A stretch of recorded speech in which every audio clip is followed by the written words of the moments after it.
Painted painless learning. બરાબર, જ્યારે આપણે ચેપ્ટર નંબર 1 કરતા હતા એસપી નું તે, ત્યારે મેં તમને માહિતી થોડી ઘણી આપી હતી કે અત્યારે જે છે શેર કે ડિબેન્ચર હોય એની ખરીદી કઈ રીતે થતી હોય. બરાબર, એની વિશે મેં થોડીક બ્રીફમાં તમને માહિતી આપી હતી. પછી આપણે આની પહેલાના લેક્ચરમાં શું જોયું કે શેર બહાર કઈ રીતે પાડવામાં આવે છે, રાઈટ? બરાબર, આઈપીઓ હોય અને એફપીઓ હોય. બરાબર, તો એ કઈ રીતે બહાર પાડવામાં આવે છે, એનું કઈ રીતની આખી પ્રોસેસ હોય છે, બરાબર, એ આપણે બધું જોઈ ગયા. જેમાં ત્યાગપત્ર હતું, બરાબર, એમાં સેક્રેટરીની કઈ કઈ ફરજો આવતી, તો સેક્રેટરીની ફરજો આપણે જોઈ ગયા. બરાબર ને? તો હવે શેર બહાર પડી ગયા, હવે શેર આપણા હાથમાં આવી ગયા છે. બરાબર, તો હવે એવું બની શકે કે તમે ઘણીવાર શેરને રાખવો હોય ને ઘણીવાર શેરને શું કરી દો, વેચી દો. બરાબર, તમે શેર એક વ્યક્તિથી બીજા વ્યક્તિના નામ પર કરો, જો શેર બે રીતે તમે વેચી શકો. બરાબર, એક તો તમે પૈસા લઈને વેચો, જે નોર્મલી બધા કરતા હોય કે એક શેર હોય, માની લો કે તમારી પાસે શેર્સ હોય, એ તમે બીજા વ્યક્તિને વેચી દો પૈસાના એક્સચેન્જમાં. બીજા પ્રકારના શેર એવા હોય કે તમે કોઈને ભેટ સ્વરૂપે આપો, ગિફ્ટ સ્વરૂપે આપો. બરાબર, માની લો કે મારી પાસે શેર હોય ને મારા સગાવાલામાંથી મારે કોઈને શેર દેવા હોય, પણ મારે એની પાસે પૈસા લેવા નથી, તો મારે શેરનું શું કરવું છે, ફેરબદલી કરવી છે, હસ્તાંતરણ કરવું છે. બરાબર, તો એ કઈ રીતે થાય, એ કાયદાકીય રીતે કઈ રીતે થાય એ આપણે જોવાનું છે. બરાબર, થ્રુ આઉટ લેક્ચર કોઈને કઈ વચ્ચે ન સમજાય તો પૂછી લેવું. રેડી? ચાલો આપણે શરૂ કરીએ. શેર ફેરબદલી અને શેરનું કાયદાકીય રીતે હસ્તાંતરણ. બરાબર, વ્યક્તિક વેપારી પેઢીની મર્યાદાઓને કારણે ભાગીદારી પેઢીની શરૂઆત થઈ અને ભાગીદારી પેઢીની મર્યાદાઓને કારણે કંપનીનો જન્મ આવ્યો. તમે 11મા ધોરણમાં ને 12મા ધોરણમાં અત્યારે તમે ભણતા હશો અથવા તો ભણી ગયા છો કે જ્યારે એક વ્યક્તિક માલિકી હોય, બરાબર, વ્યક્તિક માલિકીમાં વ્યક્તિ પોતે જ માલિક હોય, પોતે જ કઈ રીતે ધંધાનું સંચાલન કરશે, પૈસા ક્યાંથી આવશે, મૂડી ક્યાંથી આવશે, વેચાણ કઈ રીતે કરશે, પોતાનું માર્કેટિંગ કઈ રીતે કરશે, બધું કોણે જોવાનું હોય? વ્યક્તિક માલિકીમાં વ્યક્તિ પોતે, કારણ કે એ માલિક પોતે જ સર્વે સર્વા હોય, બધું ઈ જ કરવાનું હોય. બરાબર, હવે થયું કેવું કે માલિક બધે નહોતો પહોંચી શકતો. એ સંચાલન કરે કે વેચાણ વિભાગમાં ધ્યાન આપે, એ વેચાણ વિભાગમાં ધ્યાન આપે કે પછી ખરીદ વિભાગમાં એ ધ્યાન આપે, પછી માર્કેટિંગમાં ધ્યાન આપે કે હિસાબ કિતાબ રાખવામાં ધ્યાન આપે, એનું કાર્ય બહુ વધી જતું. બરાબર, તો એ મર્યાદા થઈ ગઈ ને એની વ્યક્તિક માલિકીની. એની મર્યાદાના કારણે શેનો જન્મ થયો? ભાગીદારી પેઢી. ભાગીદારી પેઢી આવી, રાઈટ? ભાગીદારી પેઢીમાં એક કરતા વધારે વ્યક્તિ આવ્યા, 2 કે 3 વ્યક્તિ આવ્યા. બરાબર, પણ એમાંય તે 3 થી 4 5 વ્યક્તિ હોય કે 10 થી 15 વ્યક્તિ હોય. બરાબર, તો એક ફાયદો એ થયો કે કામ શું થઈ ગયું? વેચાઈ જતું હતું. બરાબર, ભાગીદારી પેઢીના ઈ એક થયું.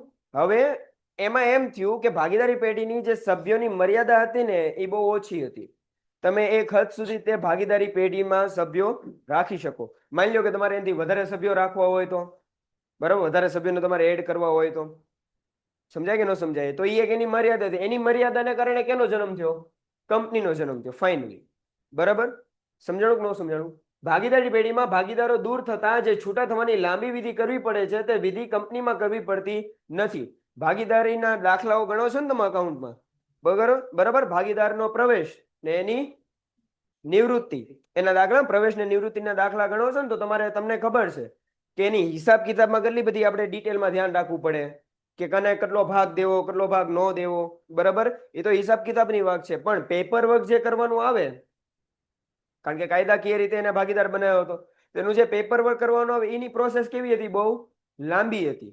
બરાબર, એ એક ભાગીદારી પેઢીની મર્યાદા હતી. એના કારણે કંપનીનું જે છે સર્જન થયું અને કંપનીમાં જે મર્યાદા હતી દૂર થઈ ગઈ. જો તમને કીધું, બરાબર, જાહેર કંપનીના શેર જે વ્યક્તિએ ધારણ કરેલ હોય તે વ્યક્તિ જો શેર વેચે તો જે તે કંપનીમાં ધારણ કરેલ શેરની માલિકી સમાપ્ત થઈ જાય છે. એ તો ઓબ્વિયસ વાત છે, રાઈટ? ભાગીદારને કાઢવો હોય તો પ્રોસેસ કરવી પડે. બરાબર, અને કંપનીમાં માલિક ખરા અર્થમાં માલિક કોણ હોય? કંપનીના શેર હોલ્ડર્સ હોય. બરાબર, એ માલિકે હોય અને ભાગીદારે હોય, એઝ આમ જોવા જઈએ તો, રાઈટ? માની લો મારી પાસે કોઈ કંપનીના શેર છે તો હું કંપનીનો એક હિસ્સો ધરાવું છું. બરાબર, કંપનીનો એક ટાઈપનો માલિક છું. બરાબર, પણ જો મેં મારા શેર કોઈ બીજાને વેચી દીધા તો આપોઆપ મારી માલિકીનો શું આવી જશે? અંત આવી જશે. ને જેના નામે મેં શેર ટ્રાન્સફર કર્યા છે એની માલિકી, એનું સભ્યપદ શું થઈ જશે? કંપનીમાં શરૂ થઈ, મારું સભ્યપદ શું થઈ જશે? પૂરું થઈ જશે, ખતમ થઈ જશે.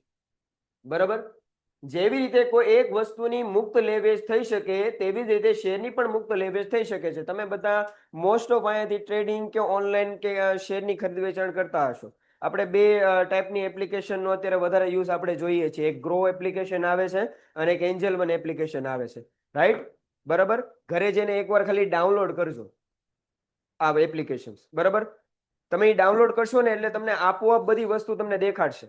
જો મેં એકવાર ડાઉનલોડ કરી હતી એપ્લિકેશન, ગ્રો એપ્લિકેશન, તો એમાં તમારે તમારું ઈમેલ એડ્રેસ આપવું પડે. શું આપવું પડે? Email address. હવે મેં ગ્રો એપ્લિકેશન બંધ કરી દીધી છે, ડિલીટ કરી દીધી, તોય તે મને 15-20 દિવસના આરે મને મેઇલ આવે. મેઇલમાં શું હોય કે આજે આ કંપનીના આઈપીઓ બહાર પડ્યા છે, અત્યારે જે છે સેન્સેક્સ આટલું અપ ગયું છે, આટલું ડાઉન ગયું છે, બરાબર. આ કંપની જે છે એના કંપનીના શેર પ્લસમાં ચાલ્યા છે, આ કંપનીના શેર જે છે માઇનસમાં ચાલ્યા છે, એ બધી તમને ઇન્ફોર્મેશન આપે. સમજાય કે ન સમજાય? તો આ જે એપ્લિકેશન જે છે એના કારણે તમે શેરની શું કરી શકો છો? ખરીદી કરી શકો ને શું કરી શકો છો? વેચી શકો છો. સમજાય કે ન સમજાય? એટલે શેરની ખરીદ વેચાણની પ્રવૃત્તિ આખી કેવી થઈ ગઈ? સાવ સરળ થઈ ગઈ, ઈઝી થઈ ગઈ, બરાબર. ચાલો, કંપનીના શેર મુક્ત ફેરબદલી, કંપનીના શેરની મુક્ત ફેરબદલી એ કંપનીનું મહત્વનું લક્ષણ છે. ધી મોસ્ટ એમસીક્યુમાં તમારે આવે, બરાબર. કે કંપનીનું મહત્વનું લક્ષણ શું? તો લખ્યું હશે શું? મુક્ત ફેરબદલી. કોની મુક્ત ફેરબદલી? તો કે ભાઈ શેરની. તમને કોઈ કંપની કે કોઈ અધર પર્સન તમને ના પાડી શકે નહીં કે નહીં ભાઈ તમે આ કંપનીના શેર એકવાર ખરીદી લેતો હવે તમે એને વેચી શકો ને એવું તમને કહી શકે નહીં. તમે શેરની મુક્ત રીતે શું કરી શકો છો? ફેરબદલી કરી શકો છો. સમજાય કે ન સમજાય? તો એ કંપનીનું શું છે? મહત્વનું લક્ષણ છે મુક્ત ફેરબદલી. આઈએમપી છે, એમસીક્યુમાં આવી શકે. એટલું જ નહીં, બીજી વાર વ્યક્તિને ઈચ્છા થાય તો ફરીથી કંપનીના શેર ખરીદી શકે, તેટલા અંશે માલિક બની શકે, રાઈટ? બરાબર. માની લો મારી પાસે 50 શેર હતા અને મેં 50-50 શેર કોઈક વ્યક્તિને વેચી દીધા, તો મારી કંપનીમાં સભ્યપદ, માલિકી બધું શું થઈ ગયું? ખતમ થઈ ગયું, એન્ડ થઈ ગયું. પણ 2-3 મહિના પછી મને પાછી એવી ઈચ્છા થઈ કે મારે આ કંપનીના શેર ફરીવાર ખરીદવા છે, તો હું ફરીવાર ખરીદી શકું છું. અને જેટલા શેર ખરીદું એટલા અંશે હું શું બનું? કંપનીનો માલિક બનું, રાઈટ? એટલે એ કરી શકાય, થઈ શકે છે. એવું નહીં કે એકવાર શેર વેચી દીધા તો એ કંપનીના શેર તમે કોઈ દી ન લઈ શકો. સમજાય કે ન સમજાય? એવી રીતે હોય છે.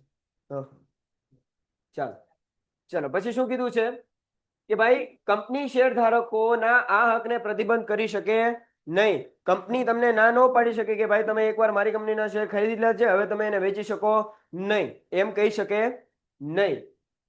શેરધારક કાયદાની મર્યાદામાં રહીને સ્વૈચ્છિક રીતે શેરની ફેરબદલી કરી શકે છે.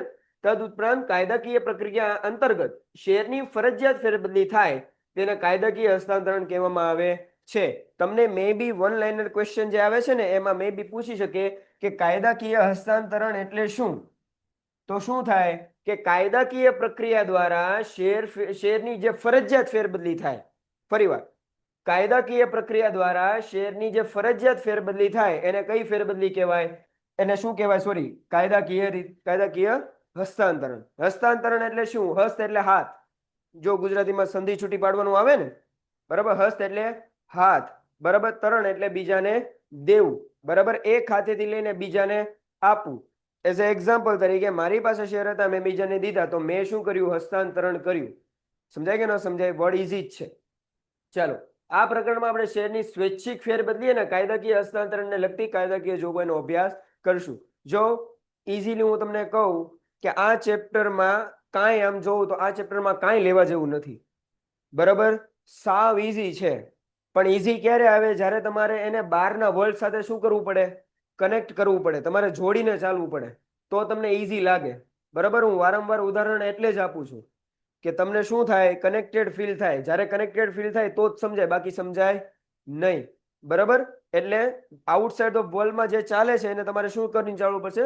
સાંકળીને ચાલવું પડશે. ચાલો, શેરની ફેરબદલી નો ધી મોસ્ટ આઈએમપી 1 માર્કમાં પૂછાવા માટે શેર ફેરબદલી એટલે શું?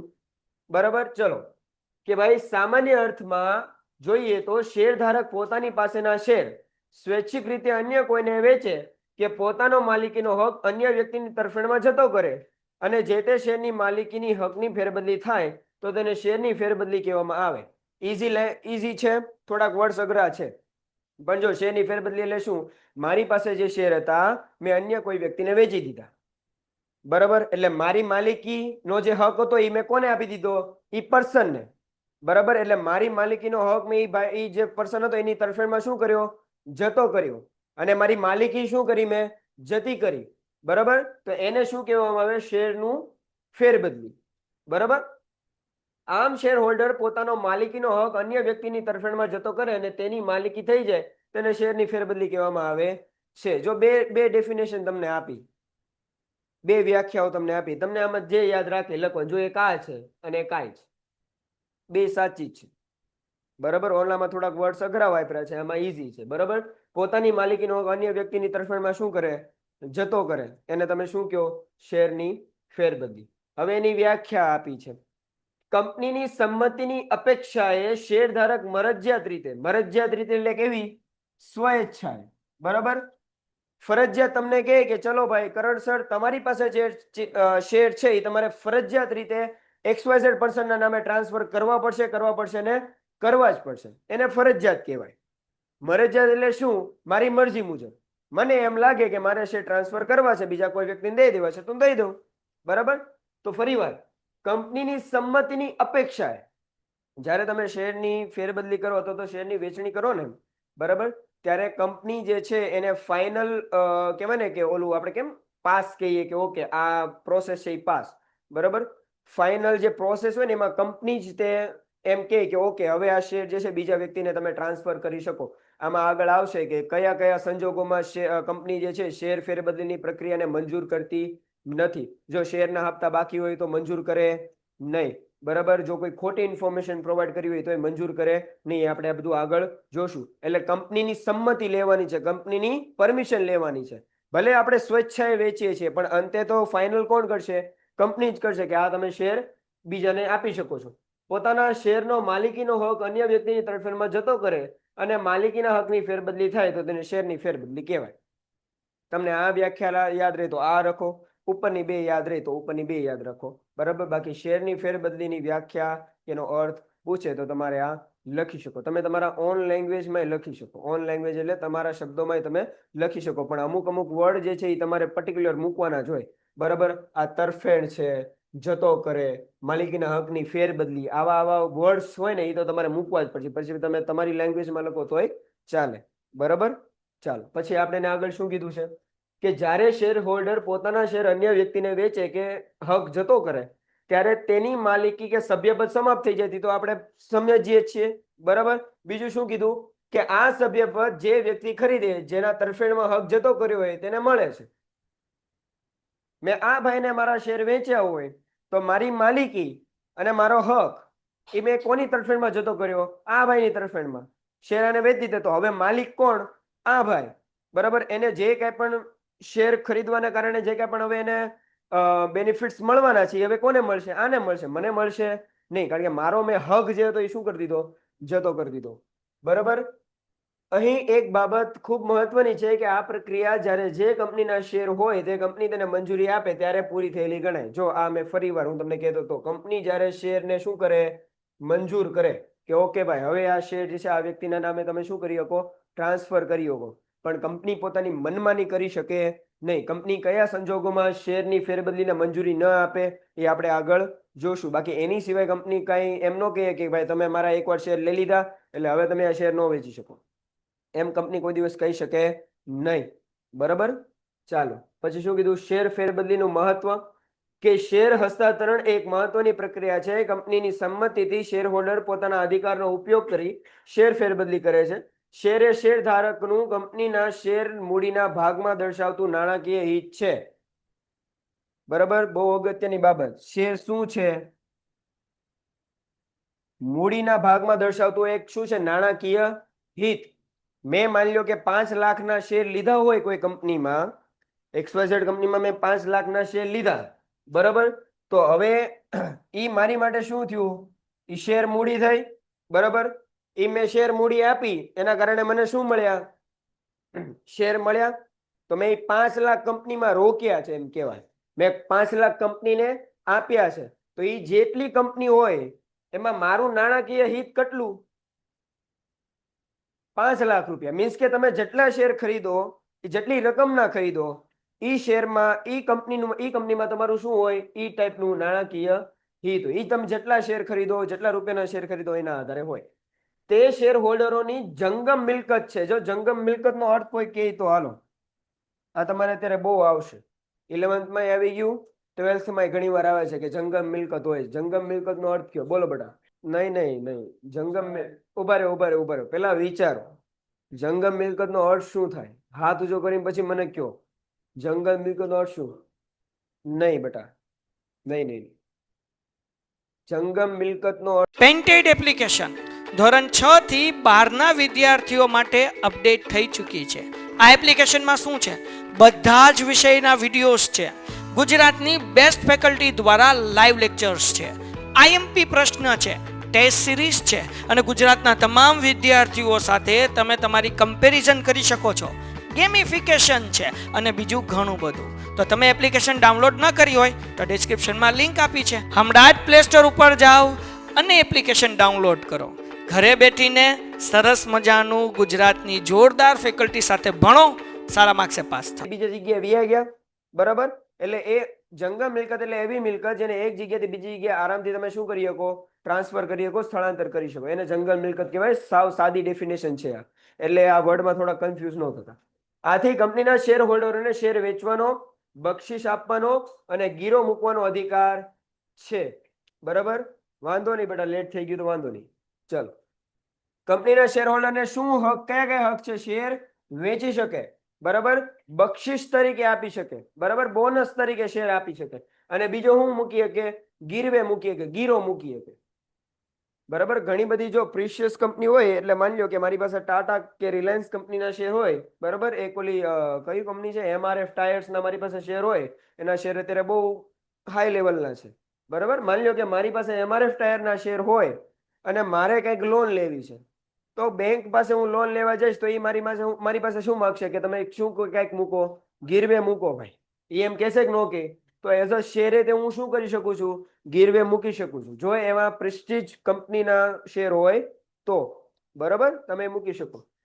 હા બેટા, બક્ષિસ એટલે બોનસ તરીકે તમે આપી શકો. માને ગિફ્ટ તરીકે આપવા હોય તો ગિફ્ટ તરીકે આપી શકો. હે બેટા? પુરાવા એટલે કે એક એવિડન્સ તમે કહી શકો. બરાબર?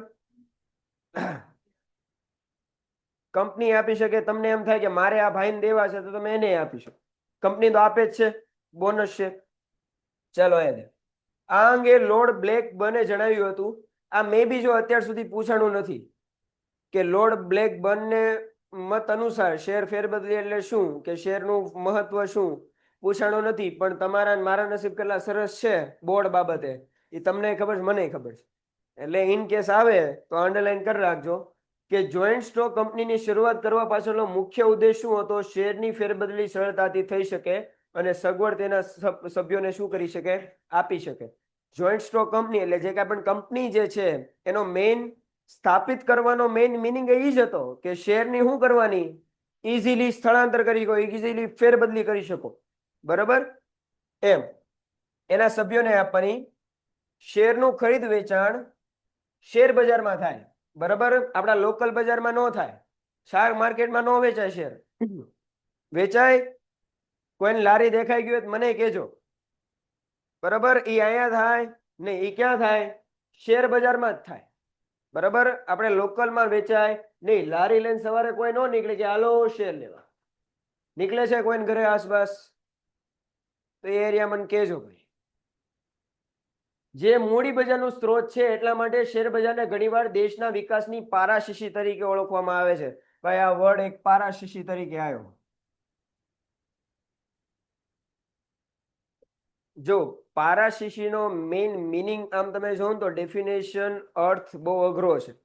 હું સિમ્પલ એન્ડ સોબર લેંગ્વેજમાં તમને કહું કે દેશની વિકાસની પારાશીશી એટલે દેશ કઈ રીતે વિકાસ કરી રહ્યો છે, દેશના વિકાસની ઝડપ શું છે, બરાબર, દેશ કઈ પરિસ્થિતિમાં કે કઈ દિશામાં આગળ વધી રહ્યો છે, બરાબર, એ આપણે એના કારણે જોઈ શકીએ. એ શેર બજાર, જો હું તમને કહું અત્યારમાં જો કોઈ કન્ટ્રીનું શેર માર્કેટ ડાઉન જાય તો ઓબ્વિયસ વાત છે આખી કન્ટ્રીનું જે ઇકોનોમિકલ લેવલ હોય એ સાવ કેવું વયું જાય? ડાઉન વયું જાય. કારણ કે આખા દેશને વિકાસની પારાશીશી એટલે મીન્સ કે સાવ કહેવાય ને કે સેન્ટર પોઈન્ટ શું છે? એનું શેર બજાર, એનું શેર માર્કેટ, બરાબર, કે ઈ કઈ રીતે વર્ક કરે છે. અમેરિકા કેમ ભાઈ આગળ છે આ બધામાં? વોલ સ્ટ્રીટ નામ સાંભળ્યું છે? બરાબર. આપણે કેમ મુંબઈમાં જે છે દલાલ સ્ટ્રીટ છે, જેમાં શેર બજારની મેઇન બધી ઓફિસો બધી આવેલી હોય, મુંબઈમાં છે દલાલ સ્ટ્રીટ કરીને. એમ એવી જ રીતે ક્યાં છે? અમેરિકામાં છે. શું છે? વોલ સ્ટ્રીટ કરીને છે. બરાબર. ત્યાં કેમ જેમ મુંબઈનું દલાલ સ્ટ્રીટ છે એમ ત્યાં ઈ છે. બરાબર. તો કોઈ પણ કંપની, કોઈ પણ કન્ટ્રી હોય, કોઈ પણ તમે દેશ લઈ લ્યો, એની ઇકોનોમિકલ સ્થિતિ તમારે જાણવી હોય, બરાબર. ચલો હું તમને એક એક્ઝામ્પલ આપું. બરાબર. બાંગ્લાદેશ છે, બરાબર. બાંગ્લાદેશમાં તમારે પૈસાનું રોકાણ કરવું છે દાખલા તરીકે, બરાબર, કે બાંગ્લાદેશની કોઈ કંપનીમાં તમારે જે છે એ રોકાણ કરવું છે, બરાબર.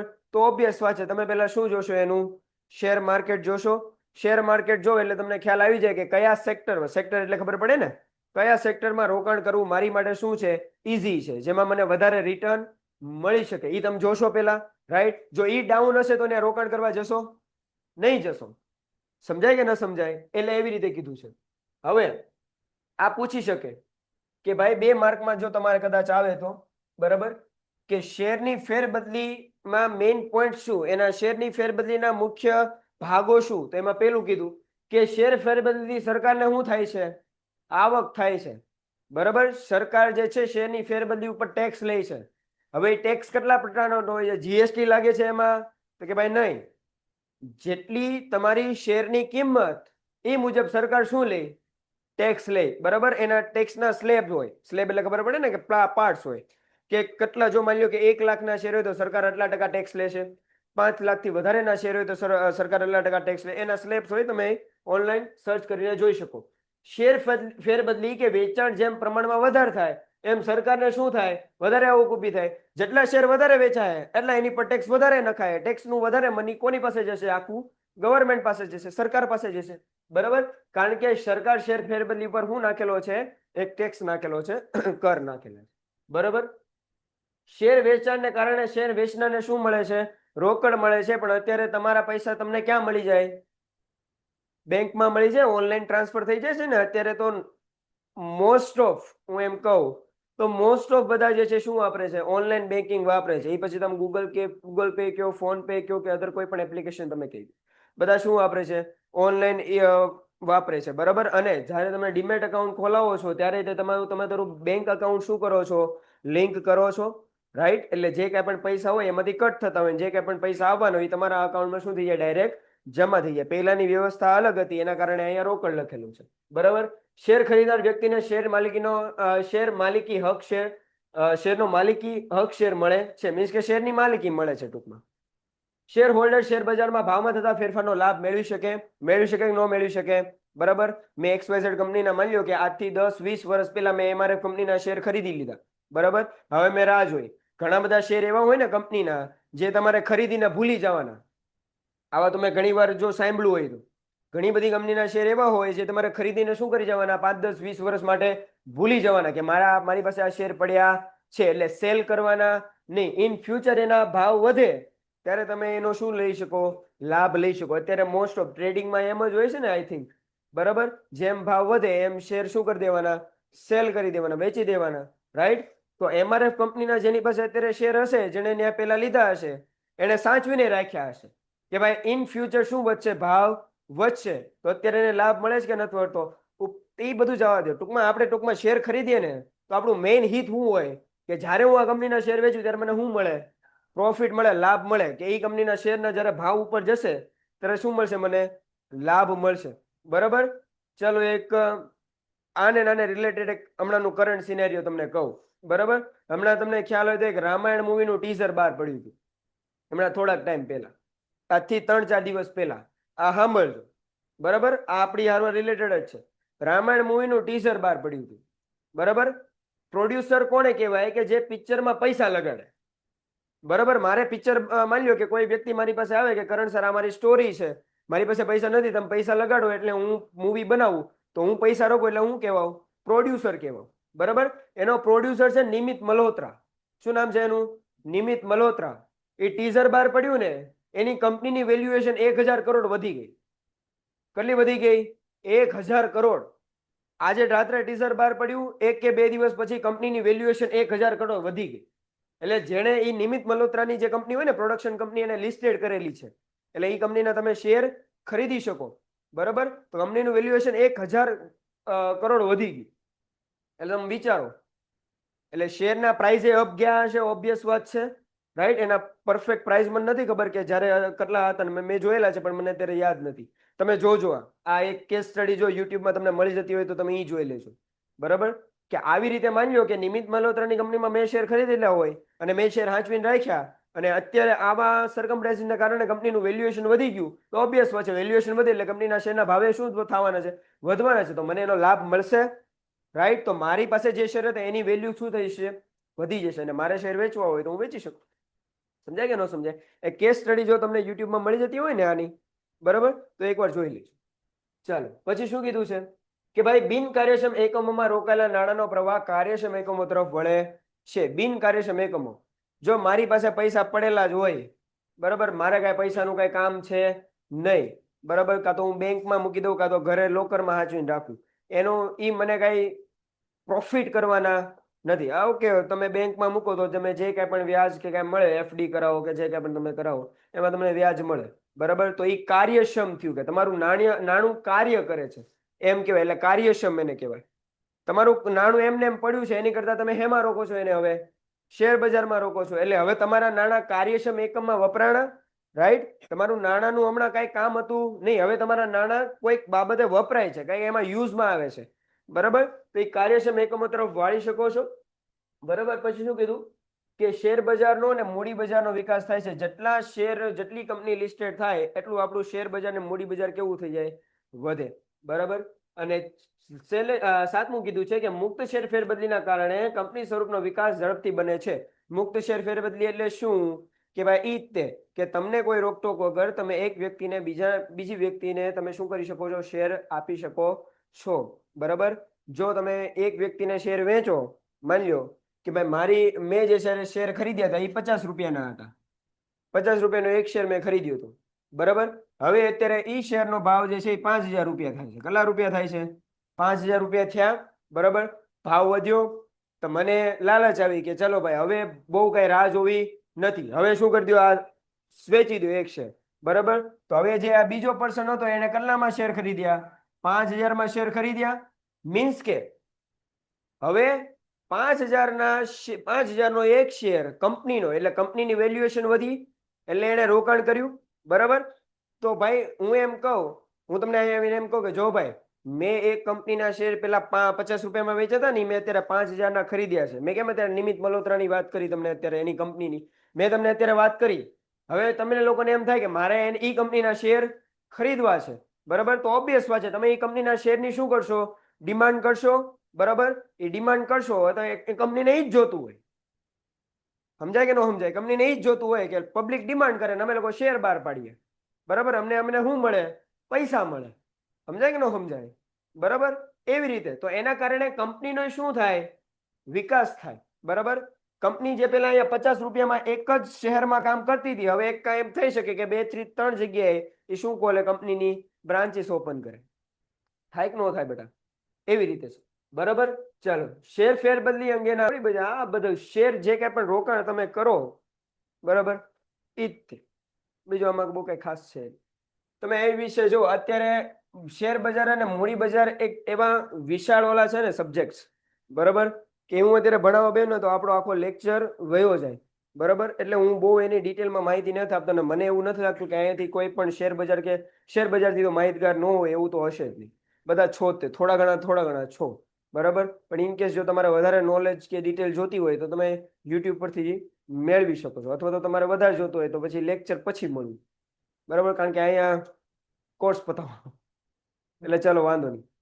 આટલું સમજાણું, આટલામાં કોઈને કાંઈ વાંધો, બરાબર, કોઈને કાંઈ ન સમજાણું હોય, કાંઈ એવું કાંઈ લાગ્યું હોય તો, બરાબર. તો હવે આગળ વધીએ, બરાબર. હવે આપણે મેઇન પ્રોસેસમાં આવીએ છીએ. શેરની ફેરબદલી અંગેની શું છે? ઘણી બધી જોગવાઈને પ્રોવિઝન્સ કહેવાય. પ્રોવિઝન સ્ટોર નહીં, એ પ્રોવિઝન સ્ટોર છે. આ શું છે? પ્રોવિઝન્સ છે.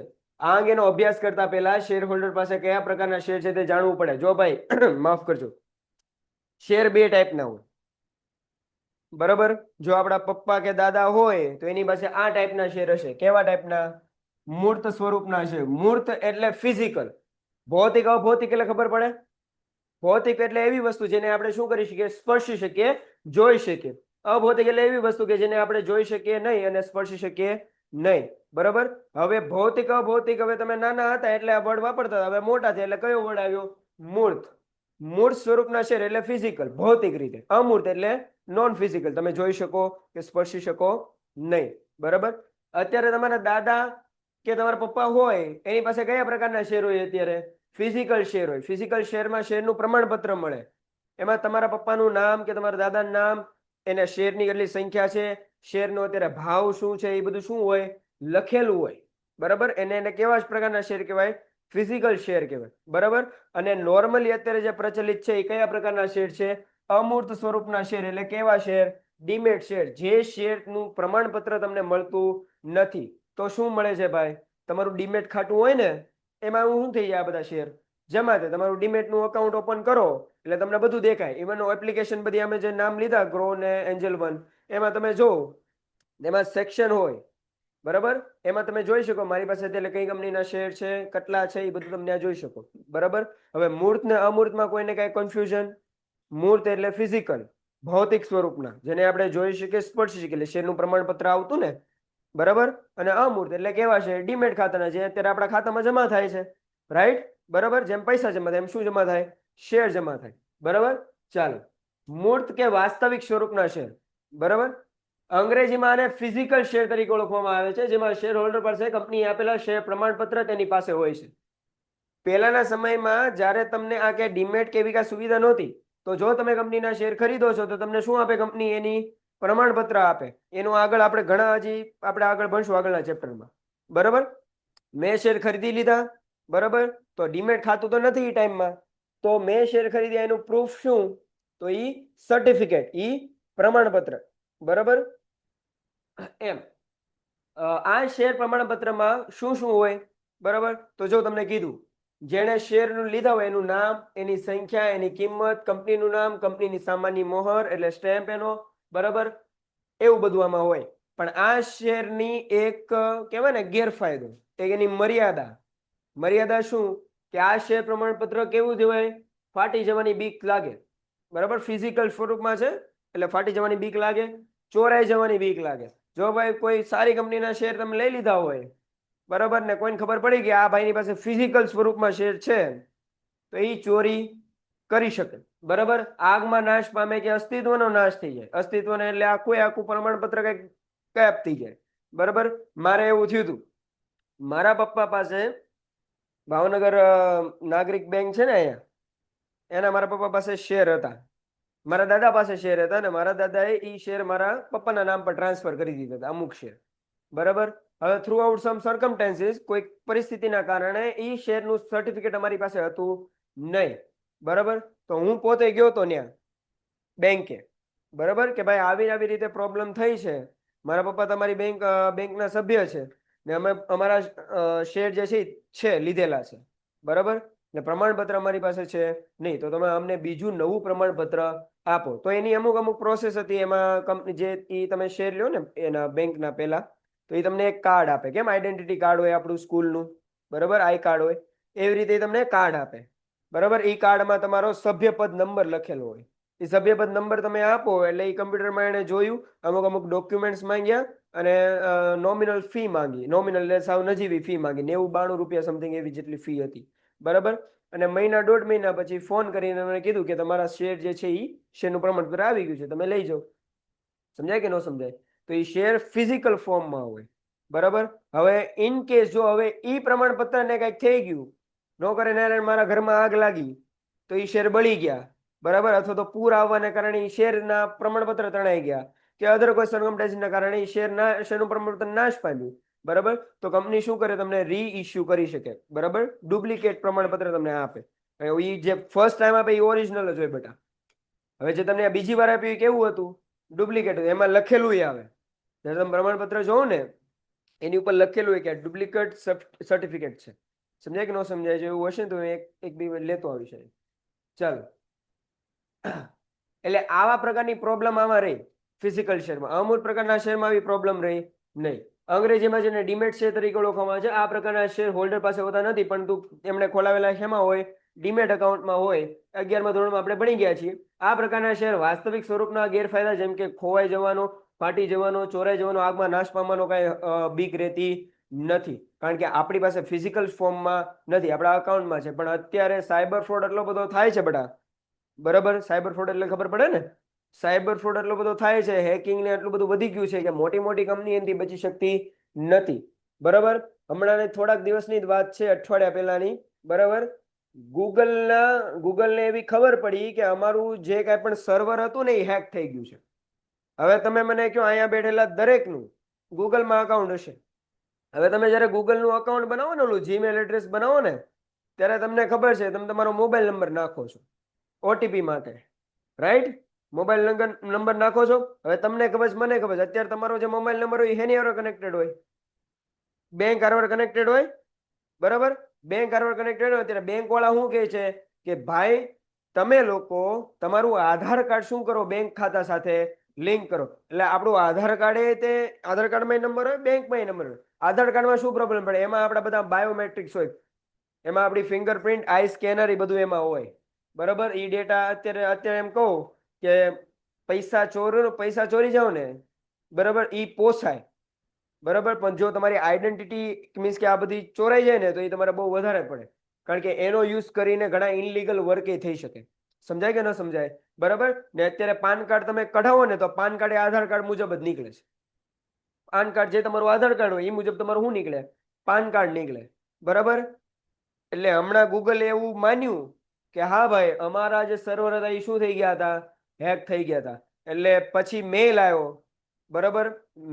મેલ હતો કે મેસેજ હતો, બરાબર. મને મેલ કે મેસેજ આવ્યો કે ભાઈ આવી રીતે પરિસ્થિતિ આવી, એટલે તમે તરત જ તમારો પાસવર્ડ શું કરી નાખો? ચેન્જ કરી નાખો, બરાબર. હું એક સલાહ એ તમને આપીશ કે બને તો મહિને 1.5 મહિને તમારા પાસવર્ડ શું કરો? ચેન્જ કરતા રહ્યો ગૂગલમાં, બરાબર ને. પાસવર્ડ સીધા ન રાખો.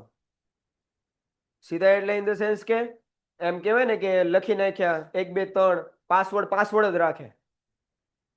ઘણા જોયેલા છે મેં. પાસવર્ડ શું રાખે? પાસવર્ડ, બરાબર. એમ નહીં રાખવાનું, બરાબર. ઓલા માટે તો હાવ ઈઝી થઈ જાય.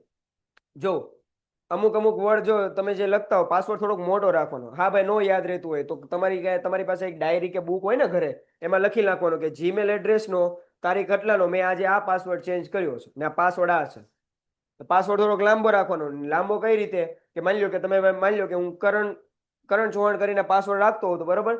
તો કે મારા નામનો પેલો કે, તો કે કેપિટલ, એ સ્મોલ, બરાબર. આર કેપિટલ, એ સ્મોલ, બરાબર. એન પાછો કેપિટલ. સમજાણું કે ન સમજાણું? એવી રીતે કેપિટલ સ્મોલ ની રમતો રમવાની, બરાબર. પછી કોઈ એક સિમ્બોલ એડ કરો, @ આવે ને, @ સિમ્બોલ એડ કરો. પછી તમે કોઈ પણ આંકડો નાખો. આંકડો એટલે મીન્સ કે ઓલો ફૂલ ઉગે એ આંકડો નહીં, ઓલો આંકડો નંબર એક આપડા શેર લઈ લે. તને થોડી પડાય, ઘરશાળામાં છો, મારી સ્કૂલમાં છો, ના થોડી પડાય. બંધ કરી દે બાણ.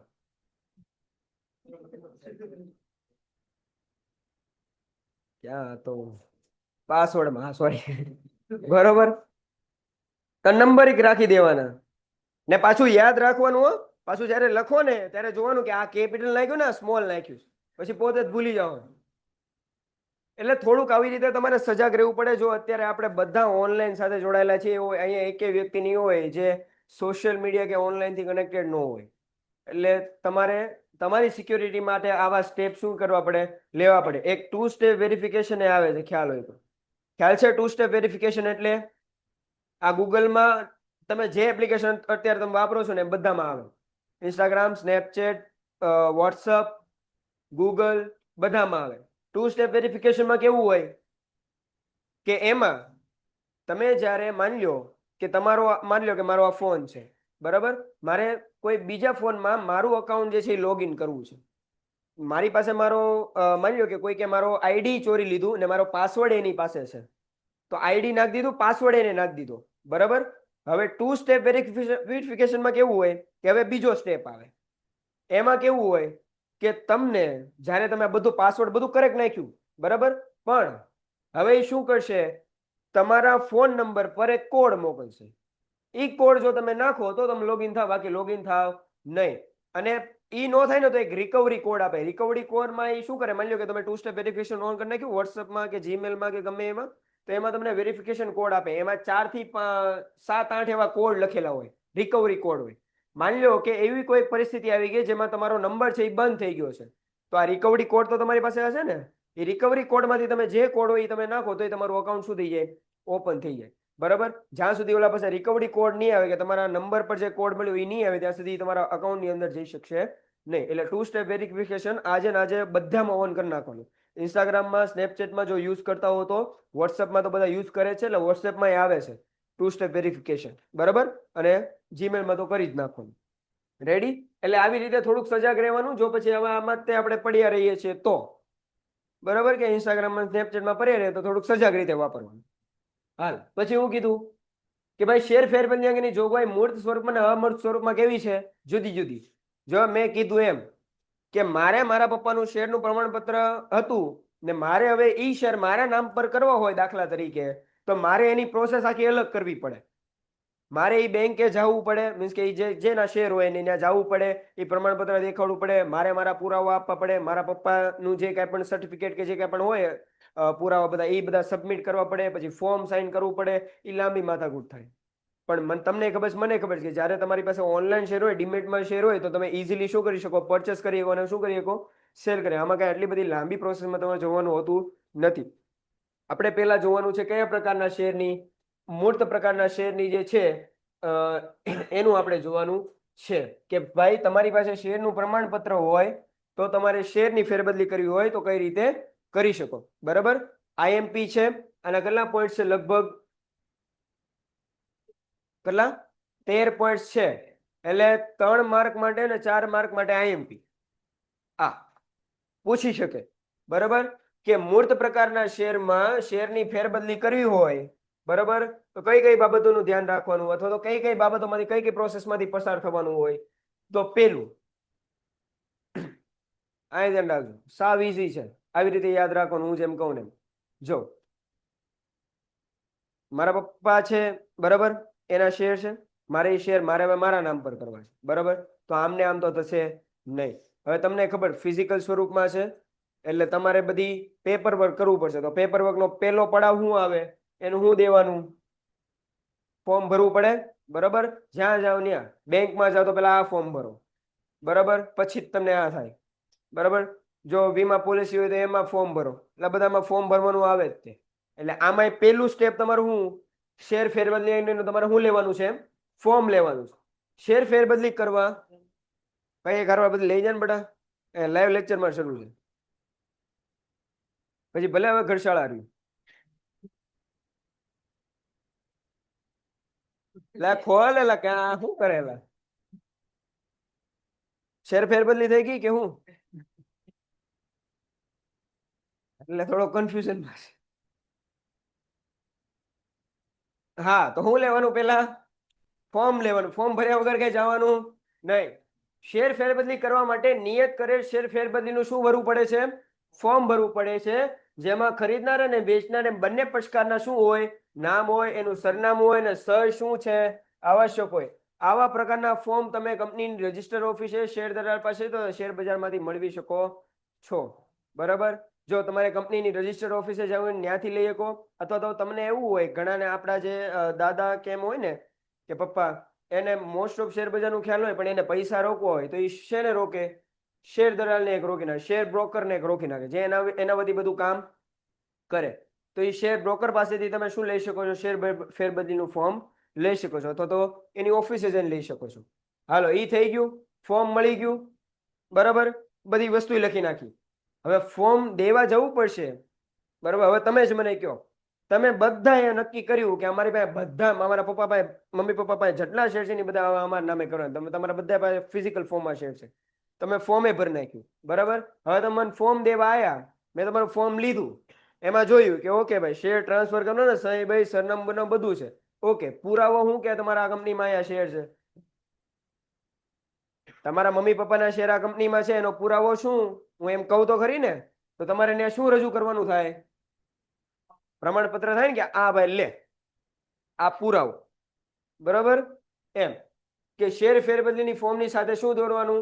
શેર પ્રમાણપત્ર કે શેર મંજૂરી પત્ર સામેલ કરવું છે. જો ભાઈ શેર પ્રમાણપત્ર કંઈક કોઈ કારણસર ખોવાઈ ગયું હોય તો રિન્યુ કરવાની માંગ કરી શકો, અથવા તો તમને શું આપેલું હોય? એક શેર મંજૂરી પત્ર આપેલું હોય. એ પહેલા થતું, બરાબર? કે તમને શું આપે? શેર મંજૂર થઈ ગયા હું મોકલે? તમને પત્ર મોકલે કે ભાઈ કરણ ચૌહાણ તમારા નામના આ જે શું હતા શેર હતા એ મંજૂર થઈ ગયા, કોંગ્રેચ્યુલેશન, પેંડા ખવડાવો એમ કે, બરાબર? પણ ખવડાવવાના નહીં, સીઝન અત્યારે ખરાબ હાલે છે. ચાલો હવે બીજું એક બાકી હપ્તા હોય, બરાબર? મેં શેર લઈ લીધા પણ હપ્તા ભર્યા નહીં. હપ્તા ભરવામાં હવે થોડુંક પ્રોબ્લેમ આવે છે, તો મેં શું વિચાર્યું? શેર બીજાને વેચી દઉં. મારે માથાકૂટ જોતી નથી, તો એમ શેર તમારા ટ્રાન્સફર થાય નહીં. એટલે જો કોઈના બાકી હપ્તા હોય તો એ શું કરવાના? તમારે પે કરી નાખવાના, બરાબર? જો શેર માટે હપ્તા બાકી હોય કે માંગણી થયેલ હોય તો બાકી હપ્તા પેલા ભરી દેવાના, કે કોઈ બાકી હપ્તો હોવો જોઈએ એમ નહીં, બરાબર? ચાલો હવે જો બીજું, જો ફરીથી આપણે જો તમે લોકો તો હું કઈ નહીં, હવે તમે લોકો એમ કીધું કે મારા મમ્મી પપ્પાના જે કાંઈ પણ શેર છે ફિઝિકલ શેર એ મારે મારા નામે ટ્રાન્સફર, તમે ફોર્મ ભર્યું, ફોર્મ મને આપ્યું, સાથે તમે શું જોડ્યું? શેરનું પ્રમાણપત્ર જોડ્યું, બરાબર? શેરનું પ્રમાણપત્ર મળી ગયું. તમારા મમ્મી પપ્પા આટલા બધા સિન્સિયર કે એને કોઈ હપ્તા બાકી રાખ્યા નથી, 110% બધા હપ્તા પૂરેલા છે, બરાબર? પણ તમારા ભાઈ બહેનને ખબર પડી, આમ તો કોઈ હોય નહીં, કોઈના હોય નહીં આવા ભાઈ બહેન, પણ જો તમારા ભાઈ બહેનને ખબર પડી કે ઓ માય ગોડ, આ મારા મમ્મી પપ્પાના શેર પોતાના નામે સંપૂર્ણપણે કરવા માંગે છે, હું શું કરીશ? એમાં વાંધા અરજી કરીશ. મન વાંધો છે આમાં, આવું ન હોવું જોઈએ. સમજાય કે ન સમજાય? બરાબર? થાય કે ન થાય? જો આ બધી પ્રોસેસ આવી રીતે ક્રિટિકલ રીતે સમજવાની તો જ માર્ક આવે. ચલો પાછું એમ ન લખતા હો. ઉદાહરણ તરીકે મારી પાસે શેર હતા, મેં કરણ સરને વેચ્યા. એમાં કરણ સરે એવું કીધું કે આવી રીતે મારા ફેમિલી મેમ્બર માંથી કોઈ વાંધો ઉપાડ્યો, જે એવું હતું નહીં. એમ નહીં લખવાનું. મારે એવા બહુ કડવા અનુભવો છે.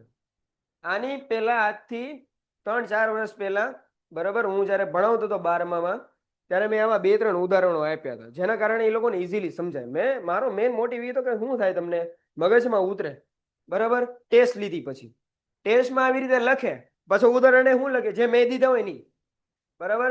દાખલા તરીકે આવી રીતે આમ હતું, એટલે કરણ સરે અમને એમ કીધું હતું. દાખલા તરીકે અમને કરણ સરને શેરવે, મેં તો ભાઈ ગધાડાઓ એમાં નામ ન લખવાના હોય, મારાને આવા ઉદાહરણ ન હોય. 12માં આયા તમે, બરાબર? સમજાય કે ન સમજાય? એટલે કયા લેવલના એ લોકો હાઈએસ્ટ ક્વોલિફિકેશન હશે એ તમારે થોડુંક વિચાર લેવાનું. પણ તમે લોકો એમ છો નહીં, તમે ઈ લેવલને પાર કરી ગયા છો, એટલે એને ગુડ વે, બરાબર? એને ગુડ વે.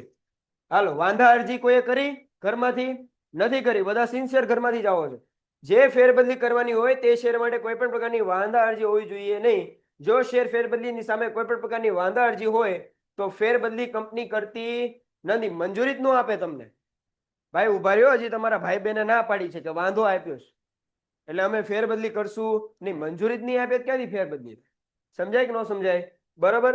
ચાલો પછી શું કીધું આપણે? સંતોષકારક, પણ સેટિસ્ફેક્શન થવું જોઈએ કે નહીં ભાઈ. હવે જેટલી પણ આ લોકોએ ડોક્યુમેન્ટેશન આપ્યું છે, જે SBI વાળાને કોઈથી થવાનું નથી. તમે ગમે એટલી વાર બેંકમાં જાઓ, બેંકમાં અને બીજે ક્યાંક ગવર્મેન્ટની કોઈ પણ ઓફિસમાં, મ્યુનિસિપાલિટીમાં, ગમે તમે જેટલા પુરાવા નક્કી જેટલા પુરાવા આપો એ લોકોને આ થાય, શું ન મળે? સંતોષ થાય જ નહીં. એક હરવાર તો કહે જ નહીં કે બેટા આ બધી ઝેરોક્ષ લેતો આવજો, નહીં કે આ ભાઈ આ ઝેરોક્ષ ક્યાં? ઓકે, બીજા દિવસે આપણે ઝેરોક્ષ લઈને ડાયા થઈને, બરાબર? કે હવે બેટા પણ આ ઝેરોક્ષ તો બાકી રહી ગઈ, એ ક્યાં જોડવાની? ઓકે ભાઈ, બીજા દિવસે પાછા ડાયા થઈને ગયા, એ ઝેરોક્ષ જોડી. ત્રીજે દિવસે કે બેટા આ ફોર્મ તો બાકી રહી ગયું, અહીંયા સિગ્નેચર કેમ? તો પેલા કહી દે ને ભાઈ એક હરવાર. સંતોષકારક પુરાવા તને નથી મળતા, એમાં અમને હું? તું કે તો અમે આપીએ ને. બેંકમાં એવું બહુ થાય, એક ફોર્મ ભરો તો 10 સવાલ પૂછે, પૈસા આપણા. એક ફોર્મ ભરો તો કેટલા સવાલ પૂછે? 10 સવાલ પૂછે. પણ આપણે એ લખવાનું છે, આપણે સંતોષકારક પુરાવા શેરમાં જોવાના છે. એટલે શેર જે વ્યક્તિ બીજાના નામે શેર આપવા માંગે છે ઈ, બરાબર, અને જે શેર લેવા માંગે છે એના જે કાંઈ પણ પુરાવો હોય, મીન્સ કે જે કાંઈ પણ ડોક્યુમેન્ટેશન હોય એ કેવા હોવા જોઈએ? પરફેક્ટ હોવા જોઈએ, બરાબર? એને સંતોષકારક પુરાવો કહેવાય. જ્યારે કોઈ કારણસર બંને પક્ષકારોની સહી સાથેનું ફેરબદલી ફોર્મ કોઈ કારણસર ખોવાઈ જાય ત્યારે બંને પક્ષો પોતાની સહી સાથે કંપનીમાં અરજી કરવી જોઈએ અને સંચાલકોને સંતોષ થાય તેવા ખુલાસા આપવા જોઈએ. માની લો કે બહુ કેરલેસ છો તમે લોકો, અતિશય કેરલેસ છો.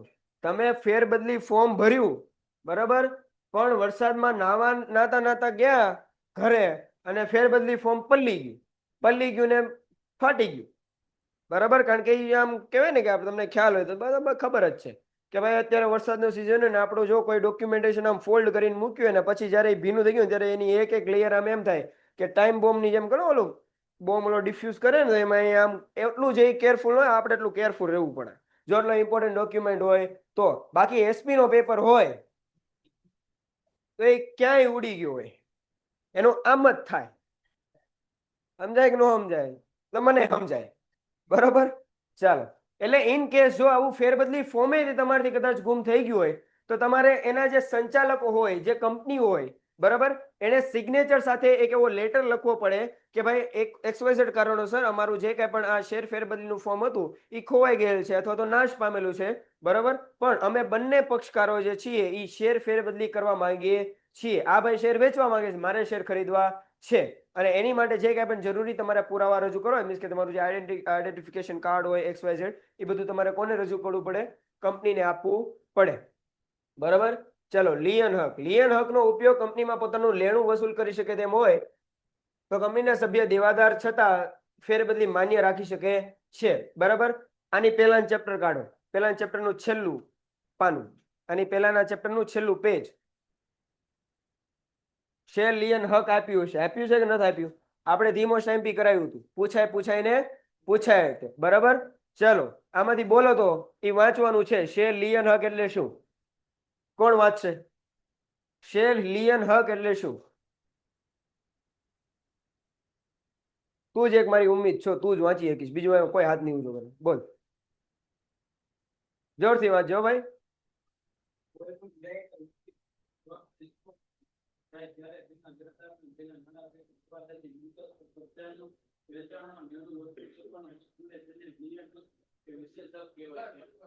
આગળ હા છે ખરી, લખેલું તો છે ને, તો આગળ.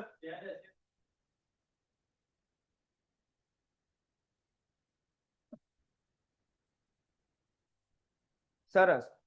જો મેઇન એ જ બાબત હું કહેવા માંગતો હતો, તમે શેરના હપ્તા ભર્યા નહીં. કેટલી બધી તમને નોટિસ આપી, ભાઈ હપ્તા ભર ભર્યા નહીં. તો હવે કંપનીનો હક બને કે જે તમારી પાસે શેર છે એ શેર શું કરી લે? પાછા લઈ લે બરાબર. અને જે તમે પહેલો હપ્તો કે બીજો હપ્તો ભર્યો એ હવે તમને પાછા મળે નહીં. તો એ જે વિશેષ પ્રકારનો હક કંપનીને મળે છે એને કયો હક કહેવાય? લિયન હક કહેવાય બરાબર. IMP છે, બોર્ડમાં પૂછાઈ શકે છે બરાબર. લિયન હકનો ઉપયોગ કંપની પોતાનું લેણું વસૂલ કરી શકે તેમ હોય તો સભ્ય દેવાદાર હોવા છતાં ફેરબદલી માન્ય રાખી શકે છે. લેણું વસૂલ, કંપની લેણું વસૂલ કરવા માટે કાંઈ પણ કરી શકે, એમાંય મંજૂરી રાખે.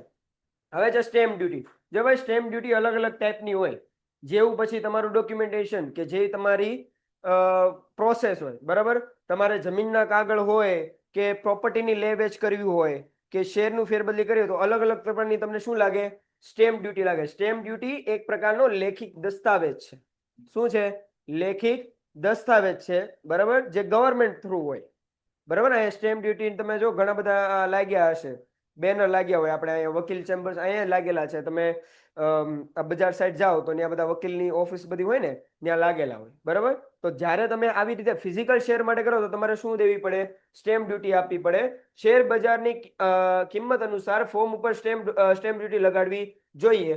જો ઓછી કિંમતની સ્ટેમ્પ ડ્યુટી લગાડી હોય તો કંપનીના સંચાલકો ફેરબદલીનો ઇનકાર કરી શકે છે બરાબર. આ ટેક્સ વિશે મેં તમને વાત કરી હમણાં કે ગવર્મેન્ટ શું લે છે? શેર ફેરબદલી ઉપર ટેક્સ લે છે. હવે તમને ખબર છે આ અમૂર્ત પ્રકારના જે શેર હોય ને, ડીમેટ શેર, એમાં કંપની જે છે ગવર્મેન્ટ જે છે એ ડાયરેક્ટ ટેક્સ લઈ લે. એમાં તમારે કઈ આવી રીતે પ્રોસેસ કરવાની હોય નહીં. પણ જ્યારે મૂર્ત પ્રકારના શેર છે, ફિઝિકલ શેર છે તમારી પાસે બરાબર, ત્યારે ગવર્મેન્ટ ટેક્સ કઈ રીતે લેશે? તો એની કઈ રીતે? સ્ટેમ્પ ડ્યુટીના. સ્ટેમ્પ ડ્યુટી હેના આધારે નક્કી થાય? શેરની બજાર કિંમતને આધારે.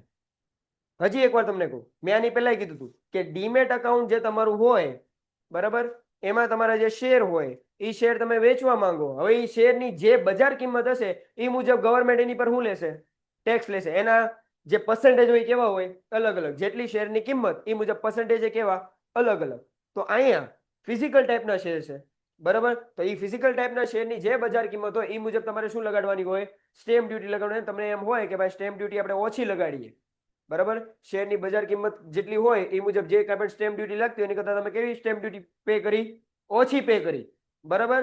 તો જો કંપનીને એવી ખબર પડે કે ભાઈ ઓહો, તો શું કરીએ કે એ શેર ફરબદલીનો ઇનકાર કરી શકે છે, બરાબર? ખાલી આજના માટે એક લાસ્ટ ટોપિક આપણે ભણી લઈએ પછી પૂરું કરીએ.